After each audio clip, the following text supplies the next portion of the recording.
Ah oui, 12h08, Thibaut Deslandes, c'est parti. Ouais, c'est parti, je vous ai entendu faire la météo, Charles, de demain et d'aujourd'hui. Vous connaissez déjà le temps de samedi et dimanche parce que, évidemment, on commence à y prêter une bonne attention, hein. Bah oui. Alors samedi, c'est pas trop mal, mais dimanche, normalement, quelques gouttes. Avec Météo France, ça peut changer. C'est dommage parce que c'est dimanche qui m'intéresse aujourd'hui. On est sur la route du Grand Départ. Bienvenue si vous nous rejoignez ici en direct de Torigny-les-Villes. C'est comme ça qu'on dit maintenant, Torigny-les-Villes, commune nouvelle. Et on en parlera pendant cette émission. Torigny qui sera traversée par le Tour de France à l'occasion de la deuxième étape. Bonjour Sylvain Letouzé. Bonjour Thibaut. Ah, ce sera au tout début, il faudra se lever de bonne heure. Ouais, bon, enfin se lever de bonne heure, c'est bien vite dit aussi. Départ de cette étape aux alentours de 12h30, ce sera du côté de Saint-Lô, un grand tour de Saint-Lô, et puis on arrivera presque instantanément sur le canton de Torigny-les-Villes, en passant par Condé, le canton de Condé-sur-Vire, avec Torigny-les-Villes évidemment, avec Tessy-sur-Vire aussi que l'on traversera. Ce sont des villes de base, et j'ai envie de dire dans cette contrée torignaise où nous sommes aujourd'hui. Et le passage à Tessy-sur-Vire, le dernier, je m'en souviens très bien, figurez-vous, parce que j'étais tout jeune la dernière fois que le Tour de France est passé à Tessy-sur-Vire. Et il repassera donc cette année avec nous, de nombreux invités tout au long de cette émission. Et on va commencer avec la première d'entre elles. Elle est presque à domicile ici, c'est Marie-Pierre Fauvel. Elle est vice-présidente du conseil départemental de la Manche en charge des sports, donc bien occupée. Bonjour Marie-Pierre Fauvel. Bonjour Thibaut. D'abord, Bonjour Sylvain. félicitations parce que je crois que vous avez roulé hier pour l'étape du Grand Départ. Tout à fait. J'ai fait le circuit Montebourg 40 ans. Donc voilà, ça s'est très bien passé. C'était une très bonne organisation. Il y avait vraiment que des compliments à faire à cette belle manifestation organisée dans le cadre du Grand Départ. Il y avait 44 km à faire. C'était quand même pas une mince affaire. Marie-Pierre Fauvel, est-ce que je me trompe si je dis que la semaine qui commence est la semaine peut-être la plus importante de votre mandat, tout simplement? Tout à fait. Tous les jours, il y a des nouveaux rendez-vous qui s'additionnent à l'emploi du temps qui est déjà plus que surbooké. Donc voilà, donc très très bien. On reçoit toute l'équipe à ESSO mercredi. Donc jeudi, il y a la présentation des équipes à Sainte-Mère, donc qui va nous permettre de passer un super moment. Et puis après, bien sûr, on enchaîne la Cité de la Mer vendredi et après le samedi. Voilà, Grand Départ. Sylvain. Marie-Pierre, ça fait un peu plus d'un an maintenant que tous les services du conseil départemental et évidemment votre délégation au sport travaillent sur ce grand départ. Est-ce qu'on a peur aujourd'hui ou est-ce qu'on a hâte ? Je pense que non, on n'a pas peur. On a hâte, bien sûr, mais même moi, en tant que vice-présidente, tous les jours, quand on voit le décompte du grand départ, je crois que ça fait un peu drôle. On a l'impression qu'après, qu'est-ce qu'il va y avoir ? Il va y avoir un grand vide, effectivement.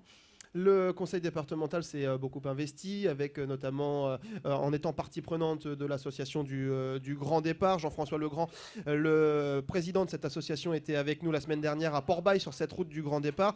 Vous êtes avec nous aujourd'hui. Vous serez où samedi, dimanche et lundi ? Écoutez, je serai partout parce que je ferai les 3 étapes. Donc même la 3e journée, je ferai Granville-Angers. Donc voilà. Vous avez pris le goût du vélo, du coup, vous la faites en vélo l'étape? Non.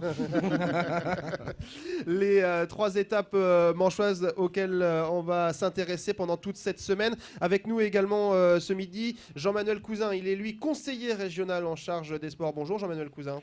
Bonjour Thibaut, bonjour Sylvain. On était chez bonjour vous Marie-Pierre. On était chez vous vendredi à Coutances, vous n'avez pas voulu venir, vous avez dit je préfère aller à Torigny. Oui, parce qu'il y avait le marché à Torigny, je vais en profiter pour faire mes courses. Bon, c'est un moment aussi important pour la région qui est également partie prenante dans cette aventure. Oui, bien sûr, parce que le Tour de France, c'est l'événement par excellence, l'événement qui, en termes d'impact international, est l'événement le plus important, devant même la Coupe du Monde de football, puisque la Coupe du Monde de football ne revient que tous les 4 ans. C'est une publicité assez exceptionnelle que nous allons avoir, que nous allons nous donner pour le département de la Manche et bien sûr la région Normandie. La région Normandie, justement, Jean-Manuel, elle est toute neuve depuis janvier dernier. Est-ce que c'est son premier test très important en matière de sport ? Bon, c'est pas un test, je crois que Marie-Pierre pourrait encore mieux en parler que moi-même, mais vous savez, c'est un événement tout à fait exceptionnel que le département organise et j'allais dire la région est sur le porte-bagages du département sur cet événement. Et au-delà de ça, il faut bien dire que ASO règle et gère tout de A à Z, que c'est une organisation extrêmement sérieuse, très très pointue. Dur parfois. Et nous sommes suivis. Non, parce que de toute façon, quand on organise un événement de telle ampleur sur les routes de France, c'est obligatoirement, évidemment, une une organisation très stricte et c'est tout à fait normal. Vous savez, quand à Coutances, on a vu qu'ils allaient passer par la rue Geoffroy-de-Montbray, pour tout vous dire, le maire de Coutances m'a dit mais c'est impossible. Je dis bien sûr que c'est possible. Ils passent dans des endroits, parce que j'ai vu le Tour de France plus jeune dans les Alpes ou dans les Pyrénées, je peux vous dire qu'ils passent à des endroits assez improbables et que la rue Geoffroy-de-Montbray ne posera pas évidemment de problème. Même si ça grimpe dur en 3 coups de pédale, je pense qu'ils seront arrivés à la cathédrale. Ça aurait été une formidable dernière rampe d'arrivée, cette rue Geoffroy-de-Montbray à Coutances. Oui, mais enfin, il faut quand même les laisser, parce que dans la rue Geoffroy-de-Montbray, ils pourront passer 4-2. Mais hein. c'est pour ça que ça aurait Au été final, formidable. ça aurait été sympa, mais je pense que les Normands se montreront à ce moment-là pour passer devant la cathédrale. La cathédrale de Coutances qui fera partie bien évidemment de tous ces monuments dont on parlera pendant 3 jours ici dans la Manche. Marie-Pierre Fauvel, je voudrais aussi qu'on parle, puisqu'on est avec une conseillère départementale, des agents du conseil départemental, parce qu'ils sont tous ou quasiment tous mobilisés sur cet événement. Tout à fait. Tous les agents se sont mobilisés et depuis le départ, moi j'ai eu des appels téléphoniques et des mails de nombreux agents du département pour se proposer de poser des vacances et se mobiliser pour ce grand départ. Il manquait plus que vous, Madame le maire, on vous attendait. Alors voilà, vous allez nous rejoindre et vous allez venir directement au micro, c'est comme ça. Ça se passe comme ça, cette émission, depuis le début de notre tournée sur la route du grand départ. Anne-Marie Cousin, maire de Torigny-les-Villes, qui nous rejoint à l'instant même et qui prend le temps de dire bonjour quand même. Elle se dit finalement, je suis pas attendu. Allez, venez vous asseoir, Anne-Marie Cousin, maire de Torigny-les-Villes. Et première chose, merci de nous recevoir ici dans votre commune. Merci à vous de venir animer notre beau territoire local. C'est parti, l'aventure Tour de France, c'est dans moins d'une semaine maintenant. Ce sera dimanche pour Torigny. Vous êtes prêts ici à Torigny-les-Villes ? Oui, tout à fait. Nous sommes des gens organisés. Donc, vous avez vu l'immense tableau qui représente notre champion local, notre champion de France amateur, Richard Vivien. Nous avons d'ailleurs donné le champion du monde, pardon. Ah, mais je le vois. Parfait. Je l'avais pas vu. Donc nous, c'était un petit clin d'œil parce que pour montrer à quel point le cyclisme, c'est important dans notre ville. Et je salue aussi la présence de notre président du club local également. Louis Simon, qui sera avec nous tout à voilà. l'heure. Bon, passage à Torigny-les-Villes. Évidemment, ce sera un passage très rapide. Anne-Marie Cousin, vous serez où pour regarder les coureurs passer ? Bah écoutez, où je trouverai de la place.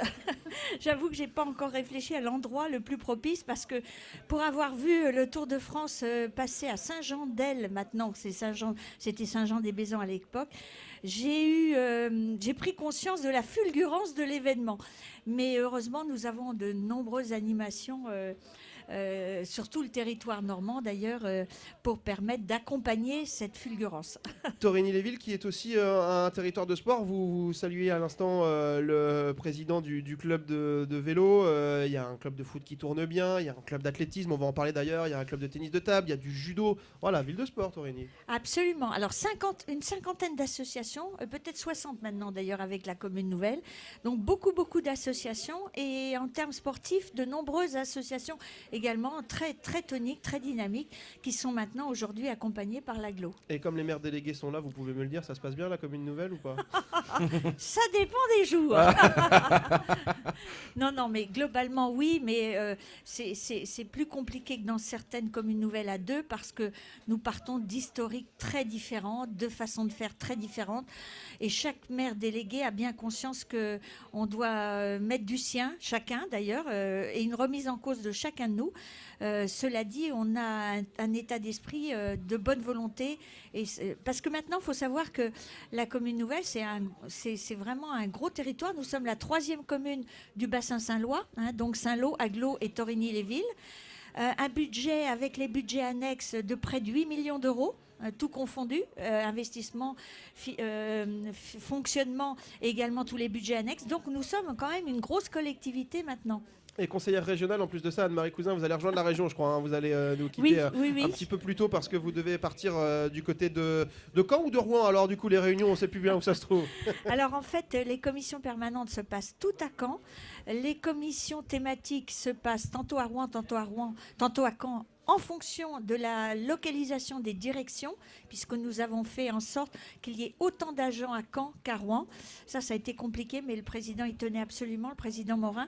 Et autrement, réunions de travail plus souvent à Caen, mais aussi des commissions plénières qui auront lieu, des assemblées plénières auront lieu à Rouen, 2 par an, et une au Havre, 1 par an. Et on s'y perd presque. Merci en tout cas à tous les 3 d'être venus nous voir ici pour parler du Tour de France. On va avoir de nouveaux invités avec nous d'ici quelques instants. Je vous le disais, les présidents d'associations sportives seront là. Nous aurons aussi les maires délégués des communes de Guilberville et de Giéville qui viendront nous rejoindre à ce micro. Et puis, on va prendre la direction de Tessy-sur-Vire d'ici quelques instants. Tessy, on en parlait tout à l'heure. Il y a un collège, le collège Raymond Queneau, qui a bien travaillé sur ce Tour de France. On va en parler d'ici quelques instants. Une courte pause et on se retrouve sur Tendance.